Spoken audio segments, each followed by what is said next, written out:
Hola amigos de la República, hoy estamos con la abogada constitucionalista Beatriz Ramírez Guaroto. Guaroto. Vamos a conversar con ella sobre los últimos acontecimientos políticos judiciales. Estamos en un país en el que la política y el campo judicial se superponen, pues, ¿no? Beatriz, bienvenida a la República, muchas gracias por la entrevista.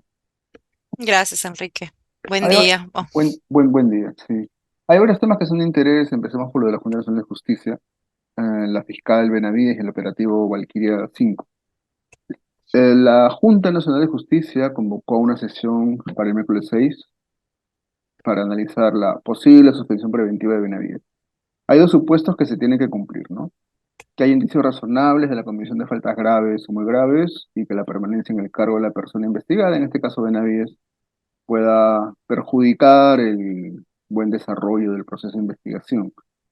De lo que se ha conocido, ¿usted diría que estos dos supuestos se cumplen para el caso de la fiscal Benavides? sí, yo creería que sí. La, digamos, persona que es ponente, que ha trascendido, que es la magistrada de la Junta Imelda Tumialán, Ujú. tiene que acreditar, como bien has dicho, dos cosas: un nivel de verosimilitud de la presunta falta, que en este caso creo que viene dado porque hay una investigación fiscal precedente que ha obtenido una validación judicial, que es la que le autorizó a hacer las intervenciones que vimos el lunes en la mañana, es decir, se autorizó el sábado y se ejecutaron entre el domingo y el lunes. Entonces hay un nivel de verosimilitud que no solamente le da la consideración de la Corte, sino es que hay un trabajo fiscal previo que trasciende, es decir, es previo y trasciende a la Junta, y que ha logrado generar un nivel de convicción en un órgano jurisdiccional que ha autorizado además una serie de procedimientos que involucran a la fiscal de la nación y gente de su entorno, ¿no? Entonces yo creo que el primer elemento está. Y el segundo, que es la posible obstaculización del procedimiento sancionatorio que se ha empezado. La etapa de instrucción durará 60 días, entonces esto tiene como para un buen rato y después luego vendrá la posibilidad de dirimir la sanción que le van a aplicar o posiblemente aplicar a la fiscal de la nación. Creo que también está dado por los actos que desde el lunes se han ido tomando, ¿no? Por ejemplo, la decisión de remover a la fiscal Barreto, cuando es ella la que está encabezando la investigación esta, creo que es una de esas. Esta programación de reseteo electrónico Mm. del Ministerio Público, que podría ser una oportunidad, no es que tenga que ser, Para pero podría ser una oportunidad. ocultar pruebas, desaparecer pruebas, Exactamente, indicios, etcétera. exactamente. Entonces, esta evidencia ya de los operativos que se ha hecho público de documentos indebidos o indebidamente destruidos y documentos indebidos hallados en sede del Ministerio Público, por ejemplo, En la documentos de la oficina de Autoridad uno de Nacional los de Control, asesores, no correcto. tendrían que estar en el Ministerio Público y además Ujú, destruidos, lo cual ujú. te dice que ha habido una intención. Probablemente si hubieran tenido trituradora lo trituraban, pero ha sido como medio manual. Con el Entonces, nombre, con el apellido Barreto, además, que se leía en el papel, ¿no? exactamente. Entonces entiendo que de lo que ha circulado, tú tienes elementos de que hay una conducta que no busca más bien garantizar el procedimiento, sino que lo que busca es que este procedimiento no avance. Entonces, este conjunto de conductas, más bien me parece que le permiten razonablemente a la persona ponente, y en su oportunidad le permitirán al colegiado de la Junta apreciar que si la fiscal sigue siendo fiscal, no hay forma de que la investigación fiscal en su contra progrese. Creo Ujú. que para cualquier persona es como muy claro que, más allá de si uno está a favor o en contra de la investigación, la posibilidad de que te investigue la fiscalía, siendo tú fiscal de la nación, Ujú. es, digamos, un encuentro de pretensiones, ¿no? Tú quieres ser o seguir siendo fiscal de la nación, pero tu misma institución que tú diriges es la que te está investigando a ti. Entonces, esa sola posibilidad no brinda las mejores garantías para que la investigación prospere. Entonces, por ello, hasta la sola existencia de ese escenario me parece que dificulta el desarrollo del caso, ¿no? Y creo que prueba de eso es además que las dos personas que previamente han sido o se han intentado designar para reemplazar a la fiscal Barreto han Han declinado, declinado, han declinado, porque creo correcto. que en el fondo saben que más allá de las responsabilidades que pudieran tener, es una posición muy incómoda, ¿no? O sea, se te está designando, la persona a la que vas a investigar te está designando en el cargo para investigarla. ¿Cómo Sí, aceptas por cierto, el encargo de una persona que te está es- designando para que la investigues? es un encuentro de pretensiones, tal cual. Entonces es bien difícil mantener tu garantía. Tu En independencia, teoría, ¿no? claro, la fiscalía tiene que tener un nivel, no de imparcialidad, pero sí de independencia. O sea, imparcialidad no tienen porque ellos, la fiscalía en teoría se supone que parte de la hipótesis de que hay un posible delito. Ujú.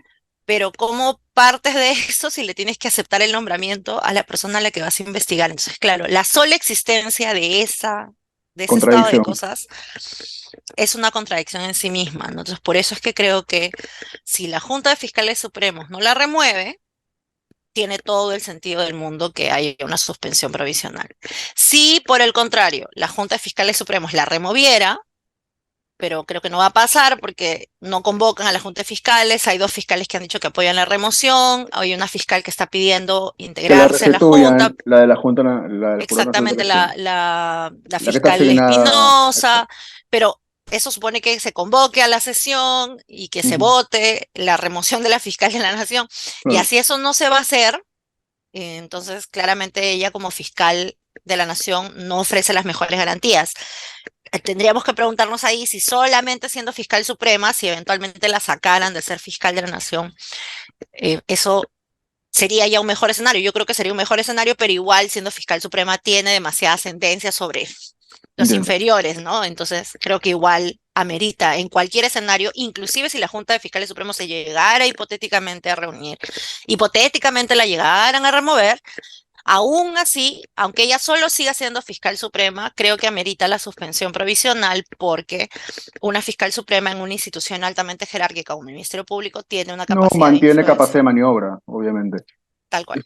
Um, en paralelo está corriendo esta amplitud que ha solicitado la fiscal Benavides para la amplitud del amparo, ¿no? Que ha solicitado la fiscal Sí, la medida Benavides, cautelar que ella ah, tiene a favor medida en su cautelar, amparo. efectivamente, para, en este caso, intentar detener este proceso sancionador. ¿Qué podría salir antes de su experiencia, Beatriz? A ver, yo creo Porque que, es como una de hecho carrera, ¿no? lo he comentado en Estamos. alguna otra ocasión, yo creo que la cautelar se podría resolver antes. ¿Por qué? Porque si uno mira los antecedentes, la jueza que le ha concedido, la jueza constitucional supernumeraria que le ha concedido la cautelar, yo creo que indebidamente le concedió la primera cautelar, no solamente eso, sino que cuando la sala la anuló, ha vuelto a insistir en la concesión de la cautelar y lo ha hecho en plazos muy cortos.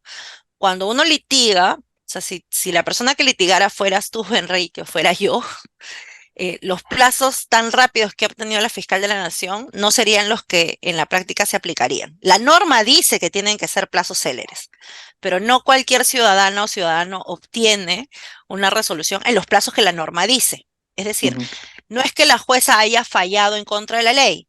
Ha cumplido, digamos, la tutela de urgencia que te pide la ley. Lo que se critica es que no cualquiera obtiene eso. sí, Cuando tú planteas un amparo, con tanta todas las premura, ¿no? personas sabemos que vamos a tener que esperar porque tutela de urgencia manan, eso no existe.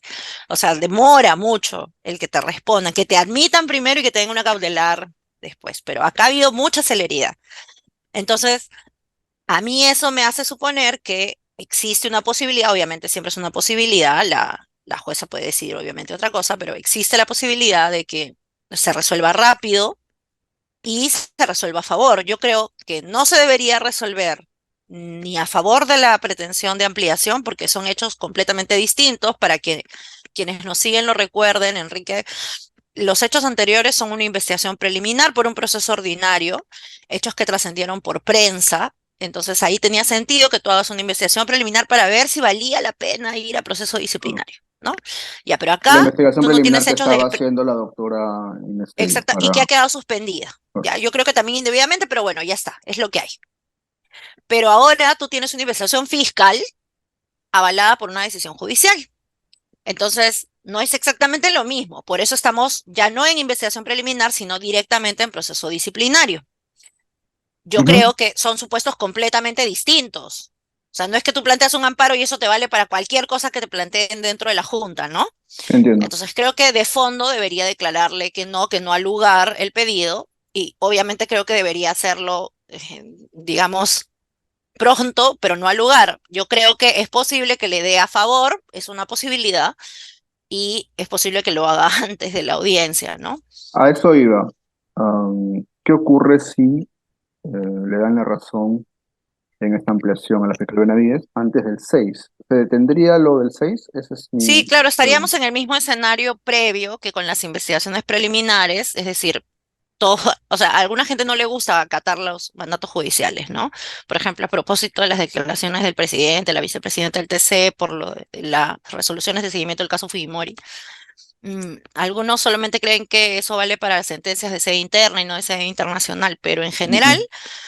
así no me gusta el fallo de la jueza, es una jueza, hay que cumplirlo. Entonces la Junta lo va a tener que cumplir, va a tener que suspender, no va a tener que hacer la audiencia, probablemente apelarán, como hicieron antes, subirá a una sala constitucional, la sala constitucional verá si lo ratifica o lo anula, como hicieron la vez pasada, y la jueza puede insistir, como ha insistido en la vez anterior, que le amplió, o sea, literalmente le dio su cautelar. Ahora podría hacer lo mismo. En el eventual caso de que le dijera a favor, también podría decir, no, me parece que ya esto es demasiado, entonces en contra, ¿no? Y ya. También apelará, seguramente en ese caso, la defensa de la fiscal de la Nación, lo verá una sala y estaremos en los resultados. En cualquier caso, Enrique, hay que cumplir las resoluciones judiciales. No, sí, eso Quizás me queda claro. solo un dato que creo que sí es importante porque es parte del entuerto en el que estamos. Yo creo que el error de origen de que estemos en una situación así es un error congresal. El Congreso modificó el Código Procesal Constitucional para que cuando tú cuestionas una decisión del Congreso, ya no lo vea un juzgado constitucional. No sé si se recuerda, para quienes nos siguen, Enrique, cuando se demandó el tema de la Defensoría del Pueblo, el proceso de elección, o cuando se demandaron los temas de normas de SUNEDU, las organizaciones de sociedad civil, o en el otro caso el sindicato, demandaron y lo hicieron ante un juzgado constitucional. Entonces el Congreso puso el grito en el cielo y dijo, ¿cómo es posible que un juzgado constitucional pueda resolver esto y que además pueden ser un juzgado constitucional ni siquiera titular, sino supernumerario, bla, bla, bla, bla, bla? Entonces, ahora, cuando tú cuestionas una decisión del Congreso, tu caso no lo ve un juzgado. O sea, no lo ve un juzgado así como este caso, lo ve una sala constitucional. Es decir, tu caso lo ve un colegiado de 3 personas. Y en esa sala, por lo tanto, la decisión es mucho más compleja y es mucho más difícil que sea arbitraria. Obviamente siempre puede haber arbitrariedad, pero entre 3 personas es más difícil que haya arbitrariedad. Pero ese régimen especial que para mí se justifica, que está bien, solamente lo tienen las decisiones del Congreso, pero por ejemplo no las decisiones de otro órgano constitucionalmente autónomo como la Junta Nacional de Justicia, u otro órgano constitucionalmente autónomo como el Jurado Nacional de Elecciones, u otro órgano constitucionalmente autónomo como otros del que podamos tener en la Constitución. Entonces, ¿por qué para cuestionar una decisión del Congreso, si Si vas a se una sala apela a constitucional esto, claro, y si puede ahí razón o es más difícil? no. En cambio, para cuestionar un colegiado elegido por concurso público, que es de la Junta Nacional de Justicia, lo puede hacer cualquier jueza o juez de la República. Si en nuestro país el valor que tiene el Congreso de la República es el mismo valor que tiene un órgano constitucionalmente autónomo. Por algo es un órgano constitucionalmente autónomo. Es un régimen especial el que tenemos en el Perú. Tenemos 3 poderes del Estado más órganos constitucionalmente autónomos, que no valen más, no valen menos, valen lo mismo. Entonces, ¿por qué aquí hay tanta fragilidad para el cuestionamiento de las decisiones, mientras que en el otro lado más bien hemos reforzado eso? Eso lo ha hecho el Congreso. No está mal reforzar el control constitucional, Pero pero debería si ser lo igual para haces, todos, claro. exactamente, porque si no estamos en esto, Enrique, porque una jueza, y además una jueza en esta condición lo puede hacer, pero ya frente al Congreso esto ya no pasa. Entonces, esto, digamos, tiene un error de origen, un error legislativo que este Congreso podría haber corregido, porque el origen está en una reforma del Código Procesal Constitucional que el Congreso aprobó, solamente protegiendo sus decisiones, pero desprotegiendo las decisiones de otros órganos constitucionalmente autónomos. ¿Usted ha visto las pruebas ofrecidas por el equipo de la fiscal Barreto? Me imagino ha visto las Sí, bueno, de lo que ha fotos. trascendido en prensa, ¿no? O Claro, sea, porque efectivamente. también hay que decir, acá para que nadie diga que tenemos doble rasero, Enrique, los disciplinarios son confidenciales. Sí, O sí, sea, sí. en principio son confidenciales. Pero también es cierto que en el marco de la libertad de expresión e información, Se ha filtrado. aún ciertas materias que son confidenciales, todo el mundo sabe que no solo en el Perú, sino en todo el mundo, la prensa, como sea, consigue ciertos autos y No, los no. pone a disposición, ¿no? Se ha filtrado en realidad incluso toda la orden. Lo que quería preguntar es lo siguiente. Me imagino que por eso las ha revisado, ha visto cuáles son los indicios. Ah, se lo planteo porque un argumento que se está escuchando con cierta eh, insistencia es que este se trata básicamente de un conflicto entre eh, poderes o algo por el estilo. Ah, ¿Usted suscribe esta idea o estamos realmente frente a la posibilidad real de que exista, como lo ha llamado eh, eh, el equipo de fiscales, una presunta organización criminal liderada por la fiscal Patricia Benavides? ¿En cuál de los dos escenarios se inscribe usted? A ver, yo lo que creo es que para responder esa pregunta lo que hay que ver es el contenido, o sea, lo que justamente tú mencionas que ha trascendido, ¿no? O sea, ¿qué es lo que se ha presentado ahí? Porque más allá de si la señora Barreto se lleva mal con la fiscal de la Nación o el señor Vela se lleva mal con la fiscal de la Nación y por lo tanto se odian y se quieren arañar, Ajá. hay que ver si la denuncia tiene pies Sustento. y A eso voy, cabeza, ¿no? a eso ¿No? O voy. sea, si tiene pies y cabeza. Yo no sé si se quieren, se aman, se odian, si en un principio se quisieron y ahora se odian, si por lo tanto están en pelea, ya, eso la verdad me es intrascendente. A mí lo que me interesa es, ¿tiene pies y cabeza? O sea, ¿tiene rabo de paja la señora? ¿Sí o no? ¿Y Y si tiene uno o no? revisa, sí, claramente sí, porque lo que uno ve es que, al menos a nivel de una sospecha razonable, ha habido un posible canje de la acción penal, que es quizás la atribución más importante que tiene el Ministerio Público. No es lo único que hace el Ministerio Público, pero es lo más importante que hace el Ministerio Público, Ujú. canjear la acción penal, porque el único órgano constitucional que en el Perú puede plantearte si has cometido un delito o no e investigarte por eso es el Ministerio Público. Tal cual. Ya, ¿qué es lo que ha hecho con eso? Lo ha canjeado por ciertas votaciones congresales de interés particular para la fiscal de la Nación y también de interés para ciertos grupos de congresistas. Se ha tratado de cuadrar el interés de la fiscal de la Nación con el interés de ciertos grupos parlamentarios. Y se ha canjeado la acción penal. Se supone que el ejercicio de la acción penal es acorde a las evidencias que en cada caso haya, pero lo que se presenta como evidencia, al menos a un nivel de sospecha, a mí me parece bastante razonable, es que hay presuntamente, yo Enrique, te archivo tu causa para que tú votes en esta causa que nos interesa en conjunto a nosotros dos. Esa sola manipulación del ejercicio de la acción penal es una, no solo inconducta constitucional, una inconducta funcional, sino un posible delito. Entonces, más allá de si las personas, Barreto y fiscal de la Nación, Benavides, se llevan mal y están en pelea, Mm. hay un caso y por eso un juzgado lo ha validado. Otro argumento que va amarrado con el que le planteé hace unos minutos es que todos buscan votos, que es parte de la negociación política. Yo quisiera que le expliquen a la gente por qué estaría mal que una fiscal de la nación busque votos en el Congreso. A ver, buscar votos está perfecto si eres congresista. O sea, Enrique Patreo, congresista, eventual, ¿no? En el ejemplo, y Beatriz Ramírez Boroto, congresista eventual en nuestro ejemplo, podemos buscar votos para nuestras causas. Ya, claro, eso está perfecto. Pero lo que tú no puedes hacer es abdicar o canjearme y decirme, ¿sabe qué, Beatriz? Yo le voy a sacar 5 notas a su favor acá en la República con 3 publireportajes, que ni siquiera le voy a poner publireportajes, sino reportajes, Mm. y usted vota por mí, ¿no? Y yo también te voy a decir, usted no se preocupe, Enrique, yo en el marco de mi función pública voy a dejar de hacer ciertas cosas, o sea, usted tranquilo, usted tiene 5 denuncias por manejar borracho. Yo se las voy a archivar contra, ya no digo que tú manejes borracho, pero yo las voy a archivar para que usted vote. Y así tú también me dices, como yo también soy fiscal y tú tienes 5 denuncias por plagio, yo te las voy a archivar para que tú votes. Ese cambio de prebendas en el que tú abdicas, o sea, no haces una función para la que a ti te pagan, porque no la haces gratis, tú estás nombrado de función pública, pagado por eso, para ejercer la acción penal, y tú lo estás canjeando por tus intereses, eso es lo que está mal.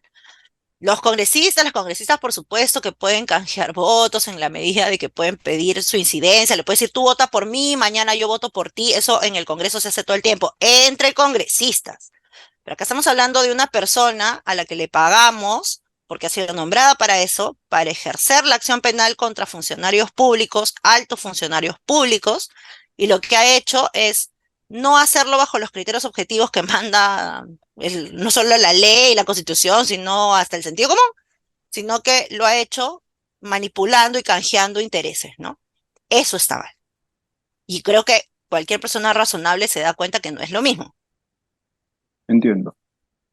Le cambio el tema porque hay varios y entre ellos como que se superponen, ¿no? Cuando ya pensábamos que la situación era ya suficientemente complicada, aparece esto de Fujimori y su posible escarcelación.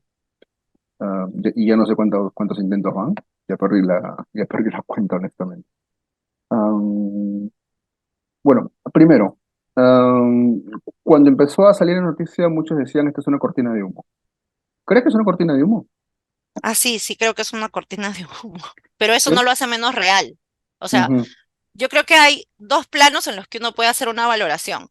Creo que no es casual el momento en el que se hace pública esta resolución, que tiene años de espera. O sea, esto se pudo haber decidido en el colegiado anterior, lo pudo haber decidido este colegiado apenas asumió, un mes después de que asumió, 2 meses después de que asumió, que lo Los hayan magistrados del TC dicen, asumido. pero lo hemos decidido el 21, no se sabía Sí, nada por pero entonces. que lo hayan decidido el 21, obviamente me puedo equivocar, pero para mí no es casual y que se haya publicado en estos días no es casual. Yo creo que lamentablemente cada vez que tenemos un tema caliente en nuestra Fujimori, coyuntura siempre aparece la Fujimori. posible escarcelación del expresidente Fujimori porque es un tema que divide al país, ¿no? Más allá de la posición que uno tenga, es un Claro, tema que divide al país, ¿no?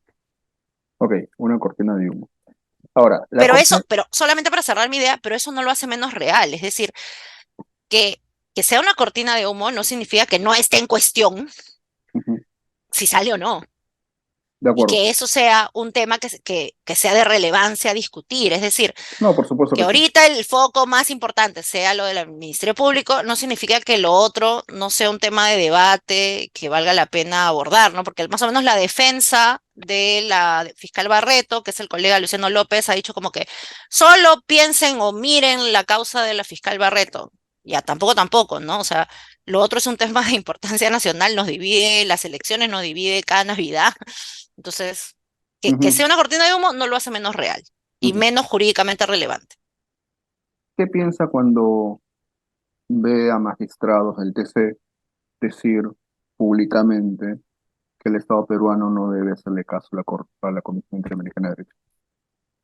A ver, creo que hay, digamos, más allá que cada quien puede tener su corazón en donde quiera, creo que hay un profundo desapego de lo que dice nuestra Constitución y el Código Procesal Constitucional, que son como las normas madre con las que resuelve el Tribunal Constitucional. Para quienes nos siguen muy en chiquito, en nuestra Constitución hay por lo menos dos articulitos que expresamente nos vinculan al sistema internacional. Hasta tres, ¿ya? Uno, el 55, que dice que todos los tratados, eso incluye a los de derechos humanos, forman parte del ordenamiento nacional. Tenemos otro articulito que consagra el derecho a la jurisdicción supranacional, es decir, cuando tú ya no obtienes justicia aquí internamente, Puede recurrir puedes ir a... a buscar Exacto. justicia a nivel externo, siempre de forma residual. ¿Ya? Y tenemos un último artículo que es la cuarta disposición final y transitoria, que, o sea, la colita de la Constitución, que dice que toda la interpretación de normas en el Perú, empezando por las normas constitucionales, se hace a la luz de los tratados internacionales y de la jurisprudencia que se genera a la luz de los tratados que hemos firmado. Eso mismo está en el Código Procesal Constitucional. En el Código Procesal Constitucional también se dice, más explícitamente, todos los tratados de derechos humanos forman parte y las decisiones, ahí dice, las decisiones de los tribunales de los que el Perú forma parte, porque soberanamente has decidido formar parte, en nuestro caso a finales de la dictadura militar, son parámetro interpretativo dentro del Perú y se cumplen. ¿Ya? Eso dice el Código Procesal Constitucional. Es más, tenemos una parte que se llama ejecución de sentencias internacionales en el nuevo Código Procesal Constitucional, que es medianamente nuevecito. Una parte que se llama ejecución de sentencias internacionales. O sea, reconocemos que todo lo internacional no es poesía, más allá de que la poesía sea linda, sino que es algo que te vincula jurídicamente Claro, hablando.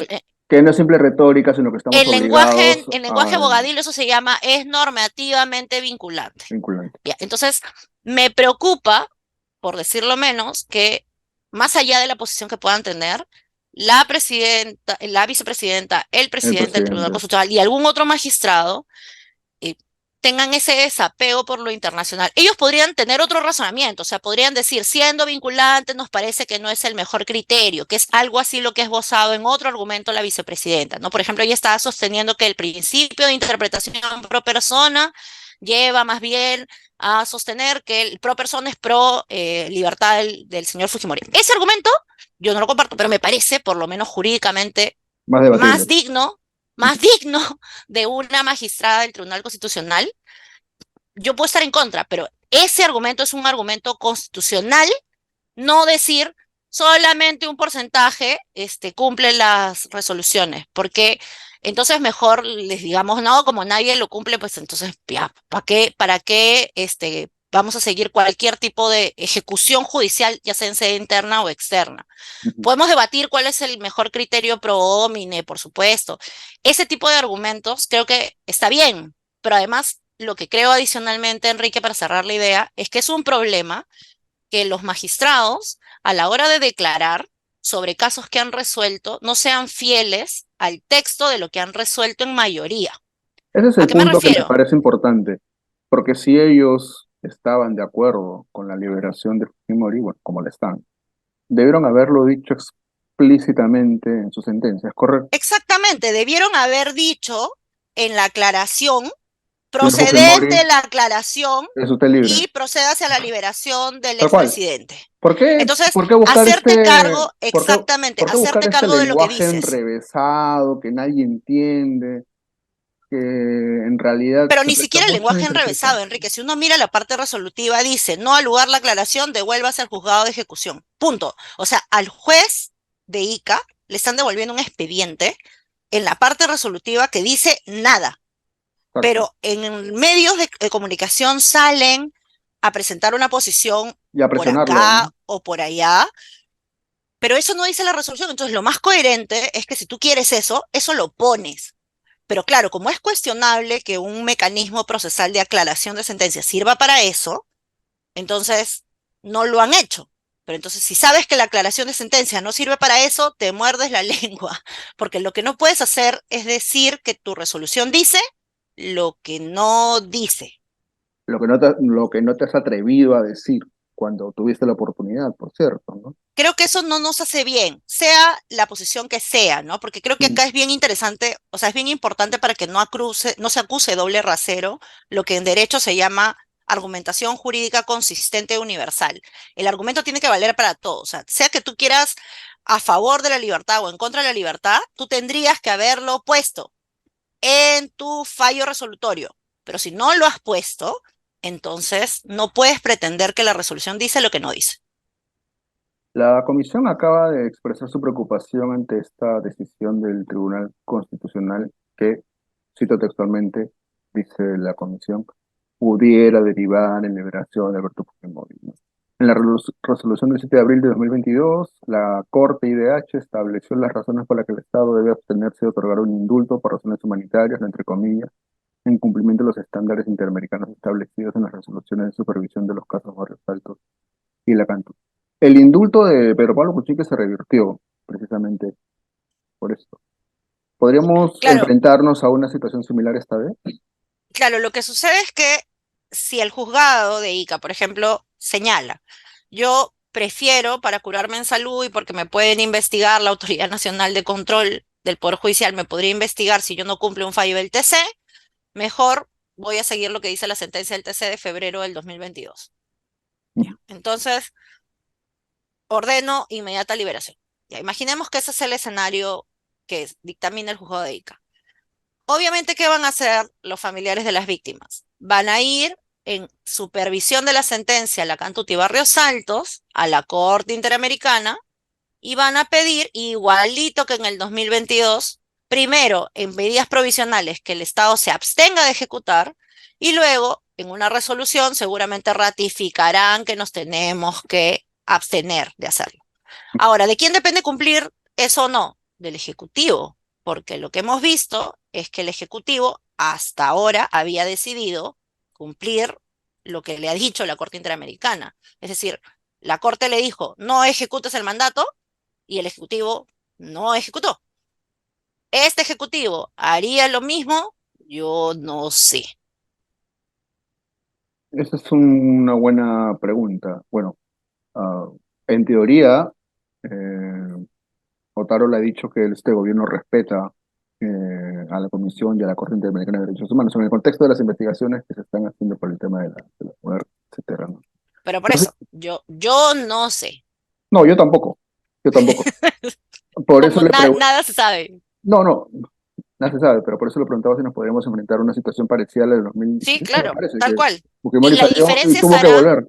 exactamente, y la diferencia estará, en ese momento el Ejecutivo dijo, ah, ya, entonces no hago nada. En ese momento, más allá de que nos guste o no, el Ejecutivo dijo eso. O sea, el Ejecutivo en el 2022 dijo, bueno, entonces no voy a ejecutar. Ujú. Y acá la gente lloró, pero dijo, no voy a ejecutar. Y Bueno, la el última Ejecutivo de ahora pregunta, enfrentará lo mismo. y la última pregunta, y le pido brevedad nada más, Beatriz. No es que Fujimori no pueda solicitar un indulto, y no es que Fujimori no pueda eh, trazar un camino, por ejemplo, que pueda ir de la mano con disculpas públicas, etcétera, para intentar salir de la cárcel y terminar su condena en casa. ¿Es correcto esto? Sí, es correcto. De hecho, en el 2018, cuando se empezó esta discusión a nivel interamericano, el caso Fujimori fue interesante porque hasta antes del caso Fujimori, la regla era ningún indulto es posible. Pero gracias al caso Fujimori, en el sistema interamericano han tenido que precisar esa regla y es los indultos sí son posibles si son por razones realmente humanitarias. ¿Qué es una razón realmente humanitaria? Salud. Que en realidad esté en peligro su salud, que las condiciones carcelarias empeoren su salud y para que se dé el indulto hay que evaluar otros factores. Por ejemplo, que no le puedas recortar la libertad de otra forma, es decir, que no se puede ir a su casa en domiciliario es que es menor que indultarlo, es decir, que siga cumpliendo su condena, pero en su casa con asistencia médica o en un centro de salud, además que pague su reparación civil, porque si está condenado es porque ha hecho algo mal, y si ha hecho algo mal, hay personas a las que reparar, Ujú. concretas, ¿no? Ya, entonces, creo que es interesante también eso para quienes dicen, hoy día, si no he escuchado mal al magistrado del TC nuevamente, señalar, están prohibidos los indultos siempre que hay crímenes de lesa humanidad, nunca se pre... No, mentira. Gracias al caso Fujimori, más bien la Mm, Corte Interamericana ha dicho, no, mire, inclusive en casos horribles, se es podría. posible que la persona horrible que haya cometido crímenes horrorosos pueda ser indultada por humanidad, pero la humanidad supone no un canje político, que es lo que se discute que pasó en el 2017. Igual como ahorita estamos viendo canje de acción penal por votos congresales, en ese momento fue canje de indulto por votos Votos congresales. congresales, correcto. Tal cual, ya. Entonces, un indulto humanitario puede ser tal. El asunto es que tiene que cumplir ciertos requisitos, que realmente se evalúe bien la salud, el impacto de la condición carcelaria en la salud, que no puedas tomar otra medida, como por ejemplo mandar a la persona a cumplir su pena en otro lugar que sea mejor que la condición carcelaria que tenga, que pague su reparación civil, por ejemplo, ¿no? Y que pida perdón o se haga cargo, por lo menos pagando la reparación civil del daño que hizo, ¿no? El camino está trazado, pero no lo sigue. Es como que siempre quiere salir quiere salir un poco por la puerta falsa y no se a entender muy bien la lógica detrás de esto. Aunque es así. Yo lo que diría es que lo que tocaría para cerrar es un nuevo indulto. Es decir, si tú Mm. consideras, por ejemplo, que la actual situación de salud del expresidente, como ha deslizado su abogado, no es la mejor, pues Solicito un indulto, claro. que se presente su solicitud de indulto, que un comité médico imparcial le evalúe No sé. y sobre eso se decidirá. De repente, efectivamente, la situación del expresidente ha deteriorado más porque ya tiene 85 años, va a cumplir 86 el próximo año. Entonces, bueno, de repente sí, pues, bueno, pero no sé. Eso es lo que hay que evaluar, pero hay que evaluarlo conforme el procedimiento que está establecido, ¿no? Beatriz Ramírez Guaroto ha estado con nosotros en en la República. Muchas gracias, Beatriz, por sus comentarios bastante didácticos con nosotros. Muchas gracias, Enrique. Que Amigos de la todo vaya bien República, estos días. sí, vamos a ver qué ocurre. Amigos de la República, eso ha sido todo por hoy. Muchas gracias.